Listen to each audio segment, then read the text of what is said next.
ശ്രീ ഇബ്രാഹിംകുട്ടി കല്ലാർ കോൺഗ്രസ് നേതാവ് കൂടി telephone line ചേരുകയാണ്. ശ്രീ ഇബ്രാഹിംകുട്ടി കല്ലാർ, ഒരു സർക്കാരും ചെയ്യാൻ പറ്റാതെ വന്ന ഒരു കാര്യമാണ് മലയോര ജനതയ്ക്കായി ഇപ്പോൾ LDF സർക്കാർ ചെയ്തു കൊടുത്തിരിക്കുന്നത്. എങ്ങനെയാണ് കോൺഗ്രസിന്റെ പ്രതികരണം? തീർച്ചയായിട്ടും ഇത് കർഷകരുടെ ഇടയിൽ സമ്മിശ്രമായിട്ടുള്ള ഒരു പ്രതികരണമാണ് ഇക്കാര്യത്തിൽ ഉണ്ടായിട്ടുള്ളത്.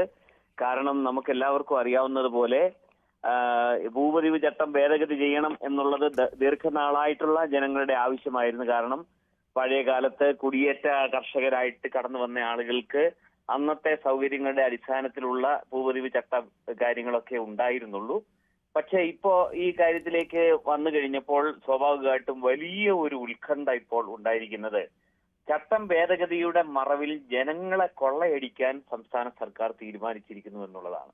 കാരണം ഇതിനകത്ത് ഏർപ്പെടുത്തിയിരിക്കുന്ന ഫീസുകളുടെ അദമ്യമായ ഒരു കാര്യങ്ങൾ വരാൻ പോകുന്നത് ഓർക്കുമ്പോൾ ഒരിക്കലും ഇത് അഫോർഡബിൾ ആയിട്ടുള്ള, അതായത് എല്ലാ നിയമ ഉപാധികളോട് കൂടിയാണ് പഞ്ചായത്തുകൾ ലൈസൻസ് കൊടുത്ത് കെട്ടിട നിർമ്മാണ ചട്ടം അനുസരിച്ചുകൊണ്ട് ആ കെട്ടിടങ്ങളൊക്കെ ഈ മണ്ണിൽ പടുത്തുയർത്തിയിട്ടുള്ളത്.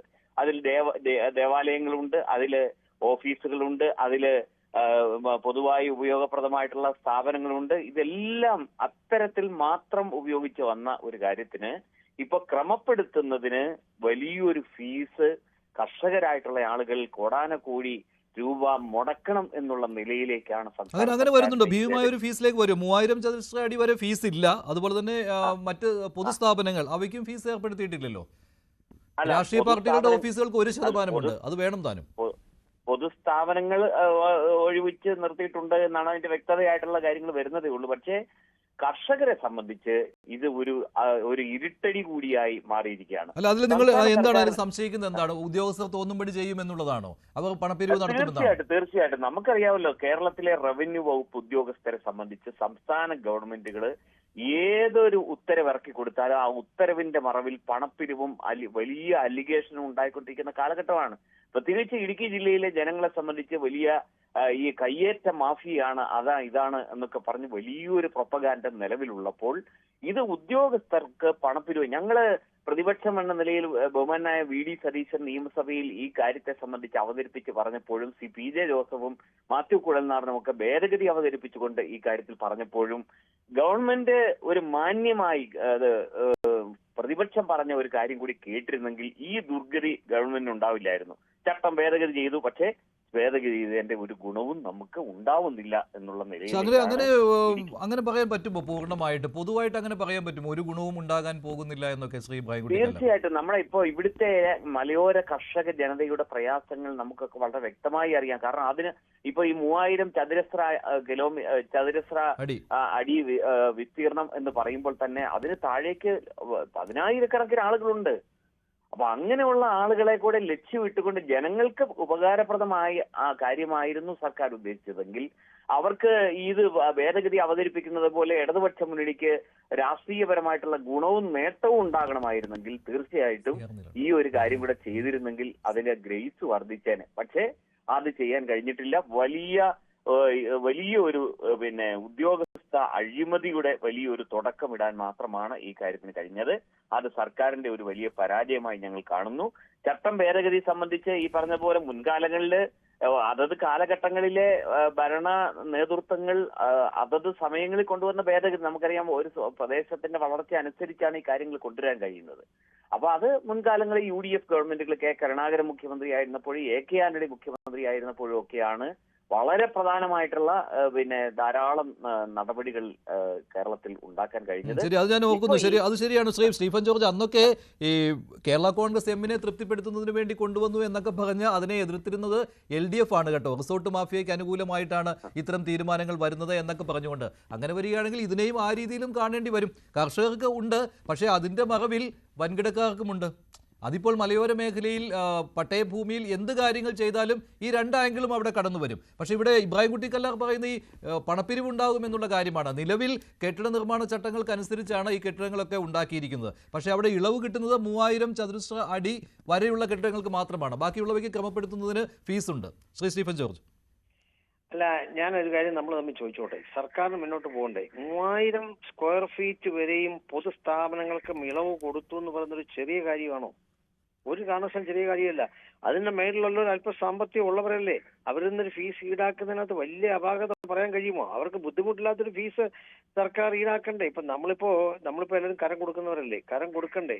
വെള്ളക്കരം കൊടുക്കണം, അതുപോലെ തന്നെ ഭൂമിക്ക് കരം കൊടുക്കണം, GST അടയ്ക്കണം, ഇൻകം ടാക്സ് കൊടുക്കണം. അതൊക്കെ രാജ്യത്തിന്റെ ഒരു പ്രതിഭാസമല്ലേ. അതിനെല്ലാം നമ്മൾ നിശ്ചിതമായി വിമർശിച്ചിട്ട് കാര്യമുണ്ട്. ഇപ്പൊ ഞാനൊരു കാര്യം പറയാം. നമ്മുടെ കേരളത്തിലെ രാഷ്ട്രീയത്തിന്റെ ഒരു പ്രത്യേകതയാണ് ഇങ്ങനെ എന്ത് നന്മ ചെയ്താലും അതിനെ ക്രിട്ടിസൈസ് ചെയ്യുക എന്നുള്ളത്. അതാണ് ഞാൻ മനസ്സിലാക്കുന്ന കാര്യം. ഇപ്പൊ ഇബ്രാഹിം കുട്ടി പറഞ്ഞ അദ്ദേഹത്തിന്റെ പൊളിറ്റിക്സ് പറയാതിരിക്കാൻ നമുക്ക് പറയട്ടെ. അതല്ലല്ലോ പ്രശ്നം. യഥാർത്ഥ പ്രശ്നം എന്താണെന്ന് ജനങ്ങൾ മനസ്സിലാക്കും. എത്രയോ അദ്ദേഹം പറഞ്ഞാലും ശരിയല്ലേ, 10,000-കണക്കിന് ആളുകളിലെ 3000 സ്ക്വയർ ഫീറ്റ് താഴെയുള്ള ആളുകൾ സ്വന്തം ഭൂമി ലോൺ എടുത്ത് വീട് വെച്ചിട്ട് അവസാനം അത് പണയപ്പെടുത്താൻ കഴിയുന്നില്ല, ഒന്നും ചെയ്യാൻ കഴിയുന്നില്ല. ഒരു അവസ്ഥ എന്ന് പറഞ്ഞാൽ നമുക്ക് സംസാരിക്കാനൊക്കാത്തൊരു അവസ്ഥയല്ലേ. അവർക്ക് സംസാരിക്കാൻ ശേഷി ഉണ്ടാക്കി കൊടുത്തില്ലേ ഈ ഗവൺമെന്റ്. അതൊരു ചെറുതായിട്ട് കാണും. അതിന്റെ പ്രധാനപ്പെട്ട ലക്ഷ്യത്തെയെങ്കിലും ഒന്ന് ന്യായീകരിച്ച് പറയണ്ടേ? അത് പറയുന്നില്ല, പറയണ്ട. അതിപ്പോ കേരളത്തിലെ രാഷ്ട്രീയത്തിന്റെ പ്രത്യേകത. നമുക്ക് എന്ത് ചെയ്യാം? ഞാൻ പറയട്ടെ, ഇങ്ങനെ ഇബ്രാഹിം കുട്ടി പറഞ്ഞ് ശരിയാണെങ്കിൽ അങ്ങനെയാണ് പിന്നെ പ്രതിപക്ഷ നേതാവും പ്രതിപക്ഷ MLA മാരെല്ലാം ഈ നിർമ്മാണം വന്നപ്പോ എന്തിനാ അതിനെ എതിർത്തത്? അല്ല, അതിനെ അനുകൂലിച്ചില്ലല്ലോ. അനുകൂലിക്കുകയല്ലേ ചെയ്തത്. വേണ്ടെന്ന് പറഞ്ഞില്ല ആരും. അത്ര വലിയ പ്രശ്നമെന്ന് അവർക്കും അറിയാമല്ലോ. ഇവിടെ പറഞ്ഞിട്ടുള്ള ആളുകൾ പ്രതിപക്ഷത്തിരിക്കുന്ന അവിടെ നിന്നുള്ള MLA മാരില്ലേ, അവർക്ക് ജനങ്ങളുടെ ശബ്ദം അറിയാമല്ലേ. അവരുടെ കൂടിയാണല്ലോ സപ്പോർട്ട് ചെയ്തത്. ഭേദഗതികൾ മാത്രമല്ലേ കൊണ്ടുവന്നത്. ചില ഭേദഗതികൾ അത് അംഗീകരിക്കപ്പെടും അല്ലെങ്കിൽ അംഗീകരിക്കപ്പെടുകയില്ല, അത് വേറെ കാര്യം. അല്ലാതെ തത്വത്തിൽ ഈ ചട്ടങ്ങളുടെ ഭേദഗതി വേണമെന്നുള്ള കാര്യത്തിൽ ആർക്കാ തർക്കമുള്ളത്? ശരിയാണ് ശ്രീ സ്റ്റീഫൻ ജോർജ്. ശ്രീ ഇബ്രാഹിം കുട്ടി കല്ലാർ, ഇവിടെ മറ്റൊരു കാര്യം കൂടി ഉണ്ട്.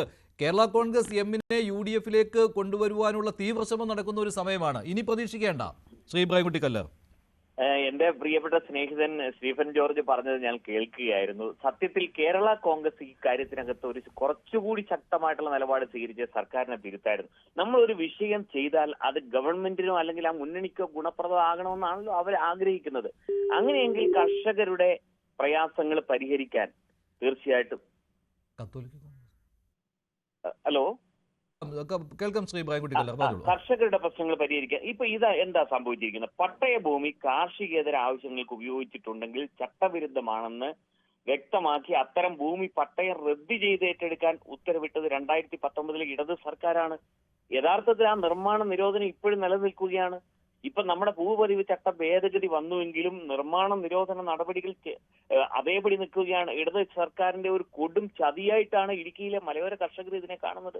ഇപ്പൊ നമുക്ക് രണ്ടാമത്തെ ചട്ടം വരുമ്പോൾ, രണ്ടാമത്തെ ചട്ടം വായിച്ചു നോക്കുമ്പോൾ ഇനി അങ്ങോട്ട് തടസ്സമില്ല എന്നല്ലേ? അപ്പോൾ പിന്നെ അത് 2019 ബാധകമാകുമോ ശ്രീ ഇബ്രാഹിം കുട്ടി കല്ലാർ? അല്ല ഒരിക്കലും. ഇപ്പൊ ഇതിനകത്ത് സ്റ്റീഫൻ ജോർജ് പറഞ്ഞത് ധാരാളം ആളുകൾക്ക് പ്രയോജനം. അതിനപ്പുറത്ത് ഈ അധികമായ ഫീസ് ചുമത്തപ്പെടാൻ നിർബന്ധിതമാകുന്ന 10,000 വേറെ ഉണ്ടായിരിക്കുകയാണ്. ഒരു തരംതിരിവാണ് ആ കാര്യത്തിൽ ഉണ്ടായിട്ടുള്ളത്. ഇത്ര സ്ക്വയർ ഫീറ്റിന് താഴെ എന്നുള്ളത് ഞങ്ങൾ അംഗീകരിക്കുന്നു, നമുക്ക് കുഴപ്പമില്ല. പക്ഷേ ഇത് ജനങ്ങൾക്ക്, ഇടുക്കിയിലെ മലയോര കർഷക ജനതയ്ക്ക് ഒരു ഗുണമുണ്ടാകും. അവരാഗ്രഹിക്കുന്നതിന്റെ ഒരു 25% ഒരു കാര്യത്തിലേക്ക് വരണ്ടേ? അപ്പൊ ഇത് ഒരു നിയമപരമായി ഉദ്യോഗസ്ഥർക്ക് ഈ ചട്ട ഭേദഗതിയിലൂടെ വന്നിരിക്കുന്നത് സർക്കാരിന് മലയോര ജനതയെ കൊള്ളയടിക്കാൻ നിയമപരമായി ഒരു അനുമതി കൂടി നൽകുക മാത്രമാണ് ഈ ചട്ട രൂപീകരണത്തിലൂടെ ഉണ്ടായിട്ടുള്ളത്. ഇതൊക്കെ രാഷ്ട്രീയമുള്ളത് കാണുന്നില്ലേ കോൺഗ്രസ്? ഒരിക്കലും ഇല്ല. ഇത് നമുക്ക് കെട്ടിട നിർമ്മാണത്തിന് നിലവിലുള്ള തടസ്സങ്ങൾ നീക്കാൻ ഒരു നടപടി ഉണ്ടായിട്ടില്ല. എല്ലാവിധ അനുമതിയോടെയും മുൻപ് നിർമ്മിച്ച കെട്ടിടങ്ങൾ ചട്ടവിരുദ്ധമാക്കി മാറ്റുകയാണ് ചെയ്തത്. വൻ തുക പിഴ ഈടാക്കുക മാത്രമാണ് സംസ്ഥാന സർക്കാരിന്റെ ഈ കാര്യത്തിലുള്ള നയം എന്നുള്ളതാണ് ഞങ്ങൾക്ക് മനസ്സിലാവുന്നത്.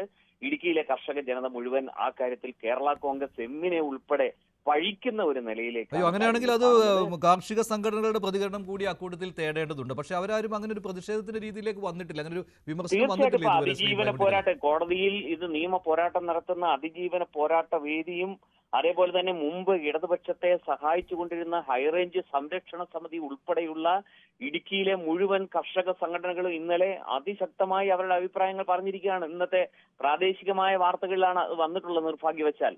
പക്ഷെ അതൊരു വളരെ പ്രധാനപ്പെട്ട കാര്യങ്ങളാണ് അവർ ചൂണ്ടിക്കാണിച്ചിരിക്കുന്നത്. ഇന്നലകളിൽ ഇടതുപക്ഷത്തിനെ പണ്ട് ജോയിസ് ജോർജ് ഒക്കെ തെരഞ്ഞെടുപ്പിൽ ഇവിടെ മത്സരിച്ചപ്പോൾ അതിനെ പിന്തുണച്ചിരുന്ന ആ ഇടതുപക്ഷത്തെ പിന്തുണച്ചിരുന്ന ആളുകൾ തന്നെയാണ് നിശിതമായ വിമർശനവുമായിട്ട് വരുന്നത്. ഇടുക്കിയിലെ കർഷക ജനതയെ കുറച്ചുകൂടി മനസ്സിലാക്കാൻ പിണറായി സർക്കാർ തയ്യാറാവണം എന്നുള്ളതാണ് ഞങ്ങൾക്ക് സൂചിപ്പിക്കാനുള്ളത്. അതിലൂടെ വന്നാൽ മാത്രമേ ശാശ്വതമായ വിഷയങ്ങൾക്ക് പരിഹാരം ഉണ്ടാക്കാൻ കഴിയുള്ളൂ. ഞാൻ ചോദിക്കട്ടെ, ഇത്രയും നാളായിട്ട് ഒരു സർവകക്ഷി യോഗം ഇതുമായി ബന്ധപ്പെട്ടുകൊണ്ട് വിളിക്കാൻ സംസ്ഥാന സർക്കാരിന് കഴിഞ്ഞിട്ടില്ല. ഗവൺമെന്റ് ഏകപക്ഷീയമായി മുമ്പോട്ട് പോവുകയാണ്. അതിൽ എം മണി അടക്കമുള്ള ആളുകൾ പോലും അതിൽ വിയോജിപ്പ് പറഞ്ഞിരുന്നതാണ്. പക്ഷേ ഗവൺമെന്റ് എന്തായിരുന്നാലും അവരുടേതായ ഒരു നിലയിൽ മുമ്പോട്ട് പോവുകയാണ്. ഏതായാലും ഇപ്പൊ CPM-ന്റെ ശാന്തമ്പാറയിലെ ആഫീസ് ഉൾപ്പെടെ നിന്നുപോയ ഹൈക്കോടതി ഉത്തരവ് മുഖാന്തരം നിന്നുപോയ കാര്യങ്ങളൊക്കെ ഈ സ്ക്വയർ ഫീറ്റ് കൃത്യമായ മാർക്സിസ്റ്റ് പാർട്ടിയുടെ ഓഫീസിനെ കൂടി ലക്ഷ്യമിട്ടുകൊണ്ട് വെച്ചതായിട്ടാണ് ഞങ്ങൾക്ക് തോന്നുന്നത്. ഇവിടുത്തെ ഇടുക്കിയിലെ ജനങ്ങൾ വിചാരിക്കുന്നത് അത്തരത്തിലുള്ള എന്താണ് ആരോപണം? ഈ 3000 സ്ക്വയർ ഫീറ്റിൽ എന്താണ് ആരോപണം ശ്രീ ഇബ്രാഹിംകുട്ടി കല്ലാർ? ശാന്തമ്പാറയിലെ സഖാവ് പി കൃഷ്ണപിള്ള സ്മാരക മന്ദിരം, AK ദാമോദരൻ സ്മാരക ഹാൾ ഉൾപ്പെടെ നിലനിൽക്കുന്ന ശാന്തമ്പാറയിലെ വിവാദമായിട്ടുള്ള പാർട്ടി ഓഫീസ് ഒരു കെട്ടിട നിർമ്മാണ ചട്ടങ്ങളും പാലിക്കാതെ, ഒരു പട്ടയ നടപടികളും ഇല്ലാതെ CPM ആരംഭിച്ചിരിക്കുന്ന കോടാനക്കോടി രൂപയുടെ ഹർമ്മ്യങ്ങളുണ്ട് ഇടുക്കിയിലെ പല ടൂറിസം മേഖലയിൽ അടക്കമുള്ള സ്ഥലങ്ങളിൽ തുടങ്ങിയിരിക്കുന്നത്.